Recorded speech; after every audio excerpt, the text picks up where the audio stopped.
adixatu en compagnie de Bernard Dauga, presidente da Sigascunha. Fanny Lartigo aturri bealdeko kazetariak bere lana gaskoieraz egiten du.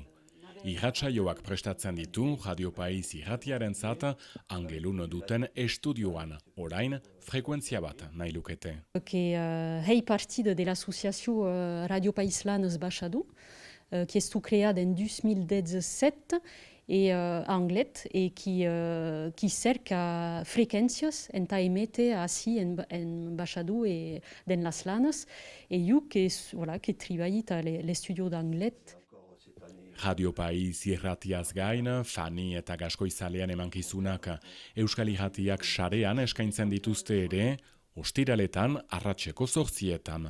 Avem heitu convențiu parteneriat apelu hialat de las radios basques Euskal Irratiak després lu mes d'octubre e qu'hem difusat cado divers a 8 hores. Se passe scambiat mails dap los benevoles.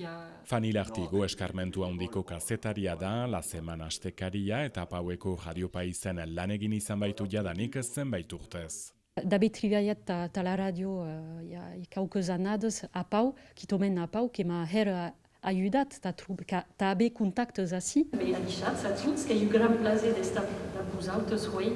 2019an Baionaldeko Gaskoi Akademiako kide izendatu zuten Fanny, gaskoiera laneko hizkuntza du, atxikimendu handia dauka, aita eta amatxirekin etxean berean ikasi zuen mintzairarentzat. Qu'il y a eu histoire de famille, place aiguë. Voilà, quand eri mainado, il y avait le pai qui se disait tous ces mots, ces expressions, n'a parlava pas et, mais qu'il y avait la sua maille qui era originaire de las Hautes Pyrénées, de Luz, et sense obaire, et de cop qu'il y avait la langue dans l'oreille, et que ça a hicat le sua mot, que ça a transmis le sua mot à la langue. Eta familia hizkuntza sakontzeko parada izan zuen Bordelen ikasketak egin zituelarik, inglesa eta gaztelaniaz gain, 3. hizkuntza hautatu behar izan zuen, txinera, arabiera eta oksitanieraren artean, eta Fannyk ez zuen dudarik izan. Qui heit estudis de langues étrangères, donc qui heit anglais espagnol, et qui avait la causi de prendre 3 langues, et qui avait le chinois, l'arabe et l'utzita, donc causit l'utzita, qui era a Bordeaux. Gaur egun biharnoan bizi izanagatik harreman hertsia du beti Baionaldearekin, eta hemengo hiztunak mintzarazten ditu. Ta you que you plaze, pramo que bon. Ta esta franc que demoria enviar, mais que sui originario d'ací.